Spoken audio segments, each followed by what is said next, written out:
సంవత్సరాల తరబడి government job కోసం వేచి చూస్తున్నారా? కేవలం 8 నెలల్లో మీ కల నెరవేర్చుకోండి. వెంటనే కింది నంబర్స్‌కి కాల్ చేయండి. నమస్తే రమగారు. నమస్తే జయ. రమగారు, సిరీస్‌లు స్టార్ట్ చేస్తున్నాం కదా! అన్నీ ఒక 2, 3 భాగాలు వచ్చేలాగా చెప్తున్నట్లున్నారు. మరీ పెద్దవి కాకుండా. అలా ఇంకోటి ఏదైనా స్టార్ట్ చేద్దామండి? మేలుకున్న యువరాజు లేదా కళ్ళు ఇచ్చిన యువరాజు అలాంటిది పేరు మర్చిపోయాను. కథ గుర్తుంది నాకు. మీ పేరా ఇది? మీరు పెట్టిన పేరా? నేను అదే అని భావిస్తున్నా. కాస్త అటు ఇటుగా అంతే అనుకో. ఎప్పుడో 60s వచ్చిన చందమామ కదా. మేలుకున్న యువరాజు బాగుందండి. బాగుంది కదా. కళ్ళు విప్పిన యువరాజు బావుల. బాలే. అది పెట్టుకుందాం రమ్మగారు. మేలుకున్న యువరాజు. పూర్వం అవంతి రాజ్యానికి ఓ రాజుగారు ఉండేవారు. ఆయనకి పిల్లలు లేరు పాపం. చాలా ఏళ్ళకి ఆయన వృద్ధుడైపోయాక ఆయనకు ఒక కుమారుడు కలిగాడు. పిల్లాడు భలే అందగాట, చక్కగా ఉన్నాడు.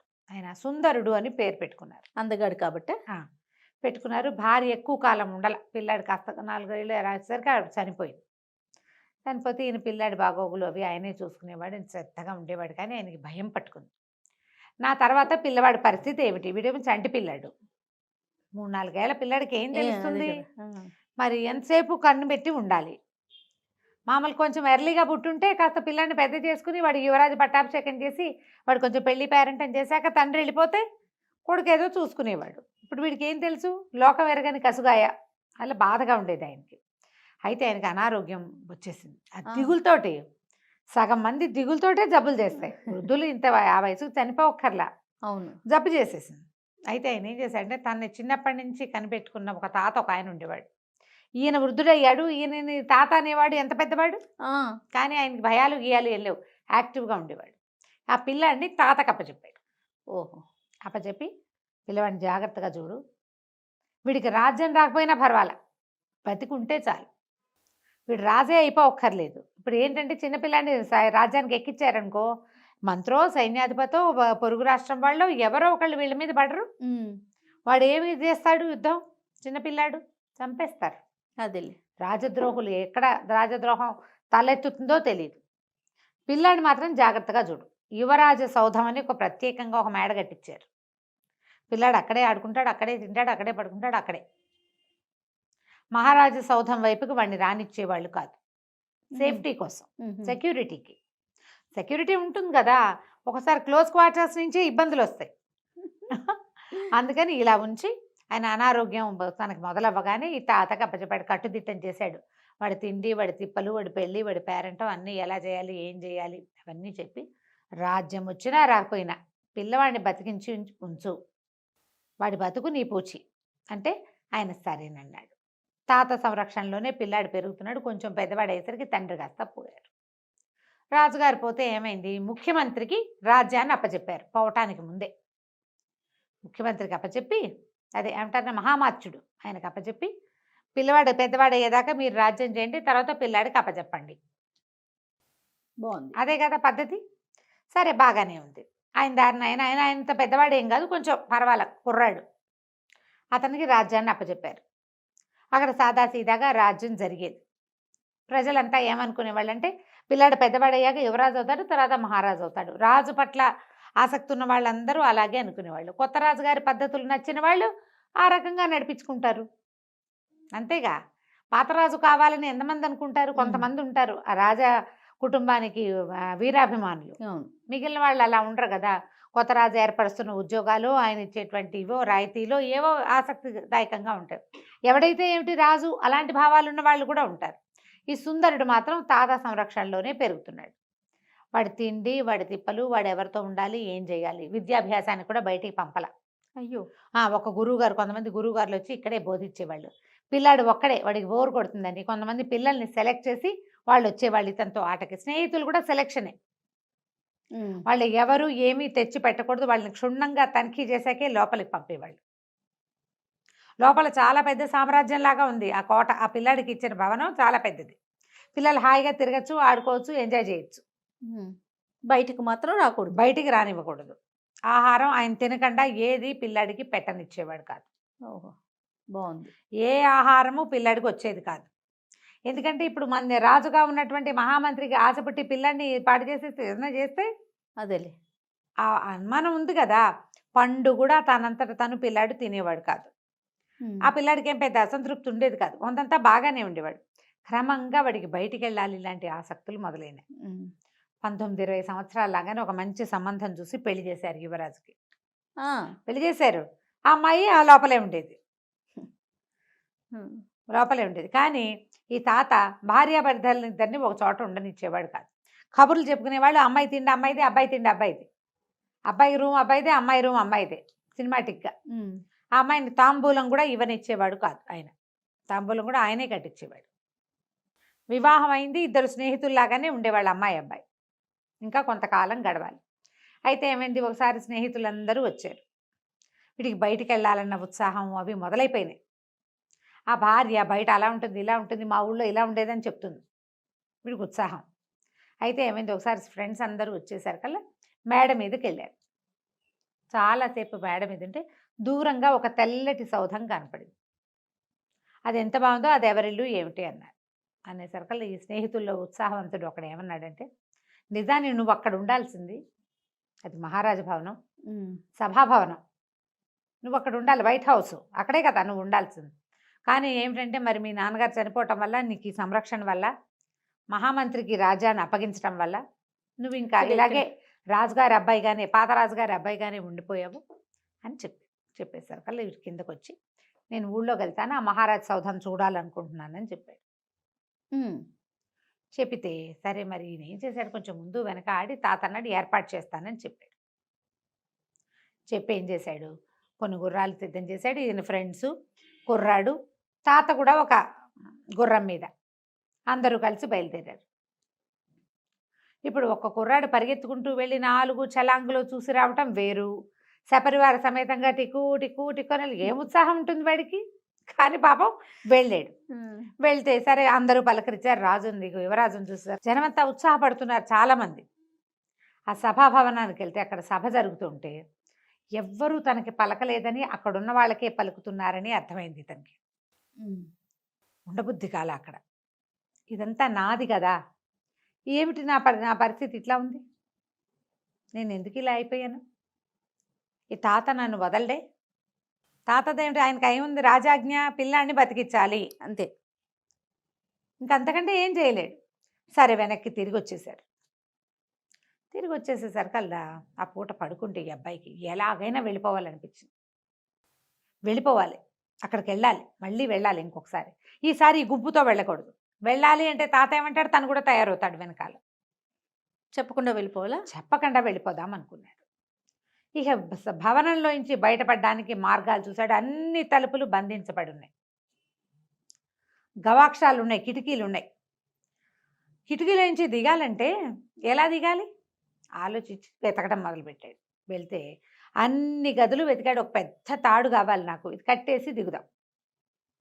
వెతగ్గా తన భార్య గదిలో ఒక తాటి నిచ్చెన కనపడింది అతనికి. ఈ తాటి నిచ్చెన అక్కడ ఎందుకుందో, దీన్ని ఎవరు ఉపయోగిస్తున్నారో ఆలోచించాల. అప్పటికి గంట సేపటి నుంచి వెతుకుతున్నాడు. మనకు కావాల్సిన వస్తువు దొరికినప్పుడు డెస్పరేట్గా వాడేద్దాం అనుకుంటాం. అవును, అంతేగాని దేనివల్ల ఉంది, ఎవరు పెట్టారు, ఏం చేస్తుంది, ఈ గదిలో ఎందుకుంది, అలా ఊహ రాక ఆ తాటి నిచ్చెన్ని కిటికీలోంచి బయటేసుకుని దిగేశాడు. దిగేసి నిశ్శబ్దంగా గోడలు దాటుకుంటూ బయలుదేరి బయటికి వెళ్ళిపోయాడు. పై సౌధంలో పై అంతస్తులో ఉన్నవాడు కిందకి దిగి వచ్చాక ఏముంది, అది దిగేశాక ఇక మామూలు గోడలే. తలుపులకి తాళాలు వేస్తారు కానీ గోడలకు తాళాలు వేయలేరు కదా, కాస్త ఎత్తుగా ఉంటాయి అంతే. మెల్లిగా ఇక కోట ఈ మన దానికి ఆ సౌధం తాలూకు గోడలు అవి గేట్లు దాటుకుని బయటకు వచ్చాడు. బయటకు వస్తే అక్కడొకళ్ళు మాట్లాడుకుంటూ మాటలు వినపడుతున్నాయి. యువరాజు బయటకు వచ్చాట ఈ మధ్య, అంటే ముందు వచ్చాడు కదా, ముందు రోజు బయటకు వచ్చాట. నిజానికి న్యాయం పడితే ఆయన రాజ్యం చేయాలి కుర్రాడు, ఈ దుర్మార్గుడి చేతిలో పడ్డాం మనం అని ఒకళ్ళు మాట్లాడుకుంటున్నారు. అక్కడి నుంచి ఇంకోళ్ళు ఎవరో మాట్లాడుకుంటున్నారు. ఆ ఎవరైతే ఏముందిరే, రాజు అన్నవాడు, అతనికి ఏం తెలుసు, యువరాజుకి చిన్నవాడు పగే ఆ సౌధంలోనే ఉన్నాడు.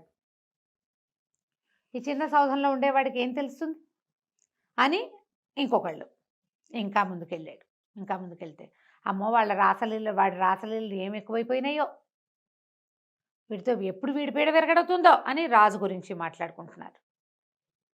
ఇతను ఆశ్చర్యంగానూ ఉంది, ఆలోచనగానూ ఉంది. ఉమ్, ఎట్లా నేను నా రాజ్యాన్ని తీసుకోగలుగుతాను? ఇలా ఆలోచిస్తుంటే ఒక బండి వస్తూ కనపడింది. నేను గబగబా చెప్పేస్తున్నా, కొంచెం వివరంగానే ఉంది అది. ఆ బండిలో మహామాచుడు ఇప్పుడు రాజుగా ఎవరున్నాడో ఆయన, మంత్రి పక్కపక్కన కూర్చొని వెళ్తున్నారు. ఆ బండి ఎత్తైన బండి, వెనకకి ఇట్లా కిందకి కాళ్ళు పెట్టుకుని దిగడానికి మెట్టుకి కిందకి ఒక సాధనం ఉంది. అంటే మెట్లు ఉంటాయి కదా బళ్ళకి, ఆ చటుకుని ఏం చేశాడు, చీకటి మాటున ఆ బండి వెనకాల మెట్టు పట్టుకుని మెట్టు మీద కూర్చుని ఆ బండితో పాటు వెళ్ళిపోయాడు. ఓహో. వెళ్ళిపోయేసరికి అదొక పెద్ద సౌధం, అందులోపలికి వెళ్ళాడు. ఈ బండిలోంచి ఆయన దిగాడు. ఈ కుర్రాడు కూడా, మన యువరాజు కూడా నక్కుతూ సుందరుడు వాళ్ళ వెనకాల పడి వెళ్ళాడు. ఉమ్, వెళ్తే లోపల చాలామంది ఏమిటో ఆడవాళ్ళు, డాన్సులు, నాట్యాలు, గీట్యాలు ఉన్నాయి. ఈయన ఒరిజినల్ సౌధం కాదు, మంత్రి గారిది కాదు, ఇదేదో వేరే ఒక ప్రాంతం. ఇతనికి వేరబౌట్స్ తెలియవు, ఈ రాజుగారి వేరబౌట్స్ తెలియదు, అది ఇప్పుడు మంత్రివి తెలియవు, తన ఇల్లు అదంత వివరం ఏం తెలియదు తెలీదు అబ్బాయికి. కదా. ఉమ్, అయోమయంగానే ఉంది అతని పరిస్థితి. రోడ్ల అలవాటు ఉన్నవాడు కాదు కదా, వెళ్ళిపోయాడు అంతే. ఉమ్, కానీ అది మంత్రి గారి ఇల్లు అయితే అక్కడెక్కడో బండెక్కి రాత్రిపూట ఇక్కడికి ఎందుకు వస్తాడు? ఇది వేరే ప్లేస్ అనమాట. ఆ మాత్రం ఆలోచన ఉంది. ఉమ్, తీరా అతను మంత్రి దిగి వెళ్ళాడు. ఇతను కూడా నక్కుతూ నక్కుతూ నక్కుతూ అతని వెనకాల వెళ్తే మంత్రి హా అని చేతులు చాపి ఎవరినో కావలించుకున్నాడు. ఇంత ఆలస్యం చేసావు, ఈ దొంగ బతుకు నేను బతకలేకపోతున్నాను అన్న గొంతు వినపడింది, ఆడవాళ్ళ గొంతు. నిర్ఘాంతపోయాడు. ఆ గొంతు ఎవరిదంటే ఇతనికి బాగా తెలిసిన గొంతు. ఆ కంఠాన్ని ఇక్కడ వింటానని వాడు ఎప్పుడు జీవితంలో ఊహించుంటాడు. హతాశుడైపోయి చూస్తూ నుంచున్నాడు ఒక మూల. అయితే ముఖ్యమంత్రి రాజుగా ఉన్నవాడు ఆ, ఎవరినో కౌగిలించుకున్నాడు. ఇతను నిర్ఘాంతపోయాడు. నిర్ఘాంతపోయింది ఎవరినో చూసి కాదు, అక్షరాల యువరాజు యొక్క భార్య. తెల్లబోయాడు, హతాశుడైపోయాడు. నా భార్య ఈ ముఖ్యమంత్రికి ప్రేయస, ఇలాంటి ఒక అమ్మాయిని ఆ తాతకి తెలియకుండా మోసం చేసి తనకిచ్చి పెళ్లి చేశాడు. ఓహో. అక్కడి నుంచి ఆవిడ ఈయన తిట్ట మొదలెట్టింది. వాళ్ళ పొద్దున యువరాజు అంత శుభ్రంగా వీధిలోకి వచ్చేసాడు, వాడిని చంపేయకూడదు, ఒక బాకు విసిరినా అయిపోయేది కదా, నేను అక్కడ ఉండలేక వస్తున్నాను, ఈ రాత్రిపూట రోజు రహస్యంగా నీకోసం రాలేకపోతున్నాను నేను, ఇవాళ తాటినిచ్చిన ఎవరో వాడారు కూడాను అన్నది. వీడికి అర్థమైంది అప్పుడు, ఓహో ఆ తాటినిచ్చినందుకే ఆవిడ రోజు రాత్రి దిగేస్తుంది, ఆవిడ గది వేరు వీడి గది వేరు, ఆవిడ దారి ఆవిడ దిగెళ్ళిపోతుంది, కాసేపు ఏదో పిచ్చి కబుర్లన్నీ చెప్తుంది, అయిపోయింది. నా మీద కుట్ర జరుగుతోందంటే ఇంతకుముందు వాళ్ళిద్దరూ మాట్లాడుకున్నారు, రాజుగా ఉన్నవాడును ఆయన మంత్రిను. బాహాటంగా వస్తే యువరాజు రోడ్ల మీద పడి తిరుగుతున్నాడు, వీధుల్లో పడి తిరుగుతుంటే ఎక్కడా ఏమీ చంపేయకుండా అలా వదిలేశారేమిటి, ఇలాంటివన్నీ విని చివరికి అమ్మాయి కూడా పూర్తిగా అడ్డం తొలగించుకోవాలని చూస్తున్నారు. ఇంతలో వాళ్ళిద్దరూ మాట్లాడుకుని ఓ చోట కూర్చున్నారు, మాట్లాడుకుని పద లోపలికి వెళ్దామని బెడ్రూమ్లోకి వాళ్ళిద్దరూ గదిలోకి వెళ్ళిపోయారు. హాల్లో ఇంచి వెళ్ళిపోయేసరికల్లా ఇతను ఆశ్చర్యపోయి ఉన్నాడు కదా, చటుక్కని లేచి నిలబడ్డాడు. వాళ్ళ వైపు వెనకాల వెళ్ళడానికి ఒక అడుగు అయిపోయాడు. ఇంతలో ఏమైంది, అక్కడ తగిలించున్న వస్తువు ఏదో చేతికి తగిలి కణేలమని మోత వచ్చింది. మోత రావడం అంటే ఒక ఆడగొంతు వచ్చింది బయటికి. ఎవరది ఎక్కడ అని, అంతా స్త్రీలే ఉన్నారు, అంతఃపుర రక్షణ.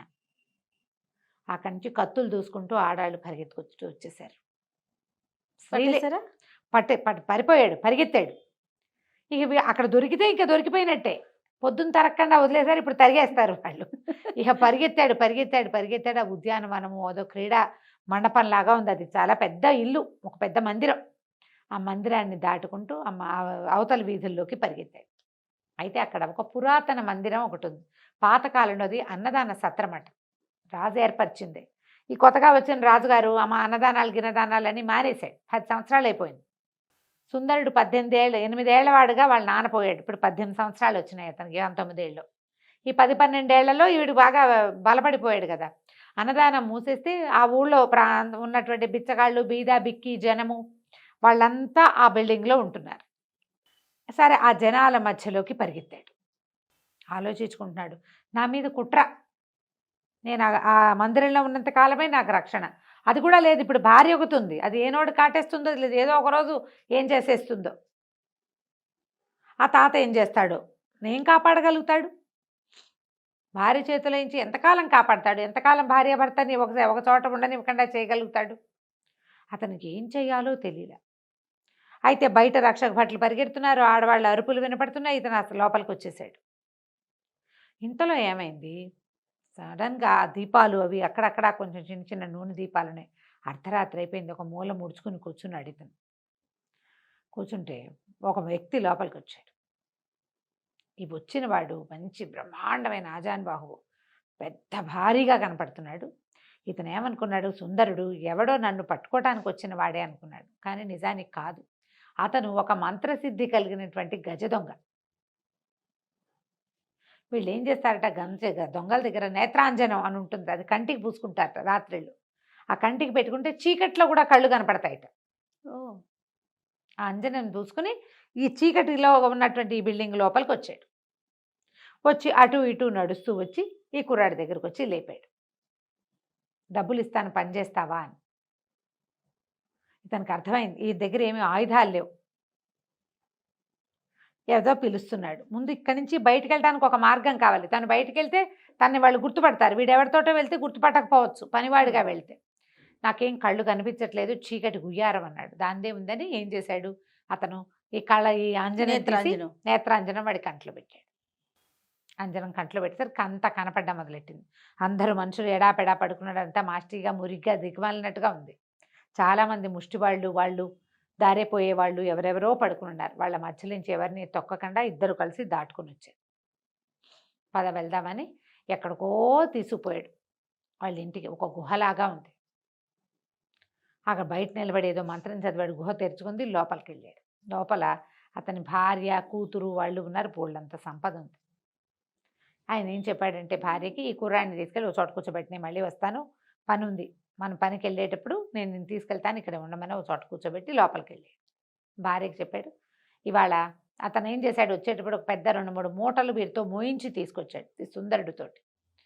నేను ఒక చోట బిచ్చగాళ్ల మందిరంలో ఒక కుర్రాడిని చూశాను, చాలా అందంగా ఉన్నాడు, సామాన్లు మోసుకు రావడానికి వాడిని తీసుకొచ్చాను, పిల్లాడు బాగున్నాడు, వాడికి మన దొంగతనం విద్యలు నేర్పుకుంటే మన పిల్లనిచ్చి పెళ్లి చేయొచ్చు అంటే ఈవిడేమంది, ఇట్లా కొత్తవాడు ఎవరినో తెచ్చి పెళ్లి చేస్తానంటావేమిటి, చంపేసేయి, అందరిని చంపేసినట్టే. అక్కడి నుంచి ఒక మనిషిని తీసుకొచ్చి వాడికి తన గుర్తు తెలియకుండా చంపేస్తాడట అతను. చంపేయమన్నది. వీడు సామాన్లు మోసుకొచ్చాడు, మోసుకొచ్చిన వాడిని చంపేస్తారనమాట. ఆయన దొంగతనం చేసిన వస్తువులన్నీ మోసుకొచ్చారనమాట. చంపేయమనగానే ఇతని పక్కన కూర్చున్న, తన భార్య పక్కన కూర్చున్న అతని కూతురు ఒక 16 ఏళ్ల పిల్ల బయట ఉన్న వాడెవడో చూడడానికి బయటకు వచ్చింది. తీరా చూస్తే ఎంత బాగున్నాడు. బాగుండేసరికల్లా అమ్మాయి అంది. గబుక్కొని గబగబా దగ్గరకు వచ్చేసేసి వాళ్ళ అమ్మ నాన్న ఇంకా డిస్కషన్ పెడుతూనే ఉన్నారు. ఇది బయటకు వచ్చేసి ఈ కుర్రాడిని చేయిపుచ్చుకుని గుమ్మం దాకా తీసుకెళ్ళి ఓ మంత్రం చెప్పింది. ఈ మంత్రం చదువుకో, తలుపు తెరవబడుతుంది, తలుపు తీసుకుని పారిపోయి, ఇక్కడే ఉంటే చంపేస్తారు అని చెప్తే ఆ కుర్రాడు, చీకటి వాళ్ళకి నేత్రాంజనం ఉంది కాబట్టి కనిపిస్తుంది, వీడికి నేత్రాంజనం ఉందిగా, ఆ నేత్రాంజనంలో ఆ పిల్ల వైపు తలకాయ తిప్పి చూశాడు. చూస్తే పిల్ల చక్కగా ఉంది, బుద్ధిమంతురాళ్ళగా. ఎవడైనా ఒకడు అనవసరంగా మరణించకూడదు అనుకుని ఆ బుద్ధి నచ్చింది. పెళ్ళంగా ఉండి రాజుని చంపేద్దామని చూసేదాన్ని చూశాడు, అదే ఆడవాళ్ళని నమ్మకూడదు అనుకున్నాడు. చూస్తే ఈ పిల్ల మంచి పిల్లలే ఉంది. సరే ఆ మంత్రం చదువుకుని బయటికి వెళ్ళిపోయాడు. ఆ చీకట్లోనే నడుచుకుంటూ మొత్తానికి తన దారి వెతుక్కుని తన భవనం వైపుకి బయలుదేరాడు. తెల్లవారుతుండగా భవనం చేరుకున్నాడు. రాత్రే ఈ కుర్రవాడు మాయమైపోయిన సంగతి తాతకు తెలిసిపోయింది. వెతుక్కుంటున్నాడు. ఇతను ఏమన్నాడంటే, తాత ఇంకేం భయం లేదు, మనం ఏం చేయాలో మనకు తెలిసిపోయింది, ఏం జరుగుతుందో కూడా మనకు తెలుసు, నువ్వు అర్జెంటుగా వెళ్ళి ముఖ్యమంత్రిని పిలుచుకురా అని చెప్పాడు. రాజోచితమైన బట్టలు వేసుకున్నాడు. తన స్నేహితులందరికీ కబురు చేశాడు, రండి అని. అక్కడి నుంచి మంత్రి గారు వచ్చాడు.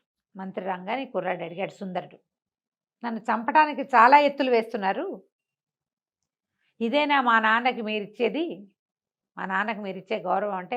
ఆ మంత్రి కాళ్ళ మీద పడ్డాడు. నన్ను క్షమించండి బాబు, నేను వాడితో కలిసి లేను, నేను గనక మీ వైపు మాట్లాడితే నా పీక ఉత్తరిచ్చేస్తాడు, నా కుటుంబం కోసం నాకు ఇంకో దారి లేదు, మన రాష్ట్రంలో మన రాజ్యంలో ఉన్న సైన్యాధిపతులు కానీ దండనాయకులు కానీ అందరూ కూడా ప్రభుభక్తి పరాయణులే, కానీ వీడు పాత ప్రభువు పేరెత్తంగానే చంపేస్తాడు లేదా జైల్లో పెడతాడు, నగర బహిష్కారం విధిస్తాడు.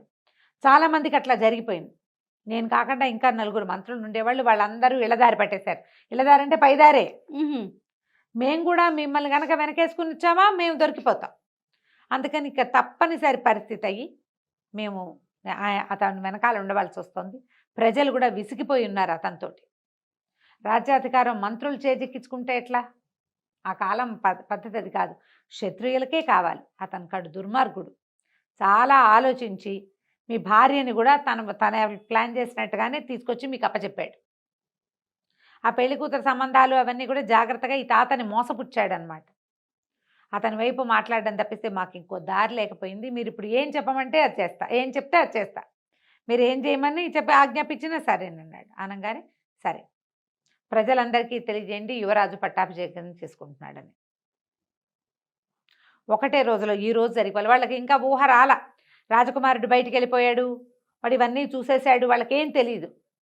పటాటోపంగా వెళ్తే తెలిసిపోతుంది. అందరికీ ఒక వార్త బయటికి రాకుండా తెలియచేయాలి. అక్కడి నుంచి ఈ తమ దగ్గర సైనికులు వాళ్ళు కొంతమంది సైన్యం ఉంటారు కదా, ఈ అబ్బాయి తోడున్నారు కదా, ఈ అమ్మాయి వీళ్ళతోటి ఆ అమ్మాయిని తన భార్యని పెడరక్కలు విరిచి కట్టించేసాడు. ఒకేసారి నిన్నొచ్చిన యువరాజు ఇవాళ మళ్ళీ వస్తాడని ఎవ్వరూ ఊహించలే. ఎందుకంటే అతను 10 ఏళ్ల వయసులోనో 9 ఏళ్ల వయసులోనో ఒకసారి వచ్చాడు, మళ్ళీ 18-19 ఏళ్ళు వచ్చాక రెండోసారి వచ్చాడు ఊళ్ళోకి. నిరాడంబరంగా గుర్రం వేసుకుని వెళ్ళిపోయాడు. స్నేహితులందరినీ కాసేపు ఆగి రమ్మన్నాడు. పటాలం అంతా పోయిందనుకో, ఏదో పటాలం వస్తుందని చూస్తారు. ఒంటరిగా వెళ్ళే యువరాజుని ఎవరు చూస్తారు? మేఘాల మీద వెళ్ళిపోయి రాజభవనంలోకి ప్రవేశించి వెళ్ళి సింహాసనం మీద కూర్చున్నాడు. అప్పుడే ఇంకా సభ సర్దుకుంటున్నారు జనాలు. ఈ సింహాసనం మీద వచ్చి కూర్చున్న యువరాజును చూసేసరికల్లా ఏముంది, మహారాజుకి అంటారు కదా, యువరాజుకి జయ అని అరిచారు కొంతమంది. ఇంతలో ఏమైంది, దండనాయకుడు రాగానే ఇప్పుడు ఆ సింహాసనానికి విలువ, దాని మీద ఎవరుంటే వాళ్ళ మాట వినవలసిందే వాళ్ళు, అంతే. మహామార్చుడి పెడరెక్కలు విరిచి కట్టి పట్టుకురండి అని కేకేశాడు. దండనాయకుడు ఒకటే పరుగులోకి వెళ్ళిపోయాడు అంతఃపురంలోకి. ఆ రాజుగా ఉన్న మంత్రిని రెక్కలు చేతులు కట్టేశారు వెనక్కి. 2 సైనికులు ఒక్క కర్ర దూర్చి చేతుల మధ్యలో మోసుకుని తీసుకొచ్చేశారు. అక్కడి నుంచి బంధించిన ఇతని భార్యను కూడా తీసుకొచ్చారు. వీళ్ళిద్దరి నేరము ప్రూవ్ అయిపోయింది. ఆ అమ్మాయి ఇతని భార్య, ముఖ్యమంత్రి భార్య. పెద్ద వయసు ఏం కాదు, చిన్న వయసుదే. అప్పుడు చేసుకునేవాళ్ళు కదా అట్లా పెళ్ళిళ్ళు. ఇవి ఇతన్ని చంపేస్తే శాశ్వతంగా రాజు అయిపోవచ్చు, రాణి అయిపోవచ్చు. అక్కడి నుంచి వాళ్ళిద్దరిని కారాగారంలో పెడేశారు. తర్వాత కొరత ఇస్తారు, అతన్ని కొరత ఇస్తారు, అమ్మాయికి ఉరిశిక్ష ఇస్తారు, శిక్షలు విధించేశారు. రాజ్యంలో ఇతను ఇవాళే నా పట్టాభిషేకం, ముహూర్తం లేదేం లేదు, నేను రావటమే ముహూర్తం అన్నాడు. ఆ తాత వెంటనే సంతోషంగా అందరినీ పిలిపించి మధ్యాహ్నానికి యువరాజుకి పట్టాభిషేకం చేసేశారు. పట్టాభిషేకం చేయగానే రాజ్యంలో ఎక్కడెక్కడ ఏమేమి జరుగుతున్నాయో అన్నీ లిస్టు పెట్టరండి అన్నారు. జనరల్గా పోస్టింగ్ తీసుకున్నప్పుడు చేసే పనే కదా. అక్కడి నుంచి బిచ్చగాళ్ళ సత్రంగా పేరుపడిన ఆ పాత సత్రాన్ని దాన్ని రివైవ్ చేసి అన్నదాన సత్రాన్ని చేయమన్నాడు. అక్కడి నుంచి ఇతనికి మంత్రం తెలుసు. అంజనం దారి వేసుకున్నప్పుడు నడిచి వెళ్ళాడు కదా, అక్కడి నుంచి పాదచారిగా అక్కడికి వెళ్ళాడు. ఏ గుహలో నుంచి తను బయటకు వచ్చాడో ఆ గుహ దగ్గరికి వెళ్ళి ఆ మంత్రం చదివి, ఆ తలుపు తెరుచుకుంటుంది మంత్రం చదివితే, లోపలికి వెళ్ళి లోపలున్న ఆ గజ్జ దొంగ దగ్గరికి వెళ్ళాడు. మీ అమ్మాయిని నేను వివాహం చేసుకుంటాను, ఆమె వల్లే నేను బతికి ప్రాణాలతో వెళ్ళిపోయాను అని చెప్పేసరికి అలా అతను పాదాలు పట్టుకున్నాడు. నన్ను క్షమించండి, నేను గజ్జ దొంగ అంటే, నువ్వు కొత్తవాళ్ళుగా ఉండు మాకు, నువ్వు చీకట్లో కూడా చూడగలిగేవాడివి, మంత్రసిద్ధి ఉంది నీకు, మంత్రసిద్ధి ఉన్నవాడు రాజ్యాన్ని కాపాడాలి, అంతే. నువ్వు గజ దొంగగా ఎందుకుంటందుకు, రాజ్యం అంతా నీ చేతిలోనే పెడతాను నేను అని చెప్పి అతన్ని మామగారిగా చేసుకుని ఆ దొంగ యొక్క కూతుర్ని వివాహం చేసుకున్నాడు. రాజు రాణిగా ఎంతో కాలం రాజ్యాన్ని పరిపాలించారు. 20 ఏళ్ళు వచ్చేదాకా నా రాజ్యము, నా ప్రజలు, నా జీవితం అని మేల్కొలుపు రాల. ఒకసారి ఊళ్ళోకి వచ్చి చూసేసరికి అతనికి వచ్చింది అనమాట. ఆ విధంగా మేల్కొన్న యువరాజు కథ పరిసమాప్తం అయిపోయింది. చాలా బాగుంది రమ్మగారు, సింపుల్గా సూపర్. నమస్తే అండి. నమస్తే.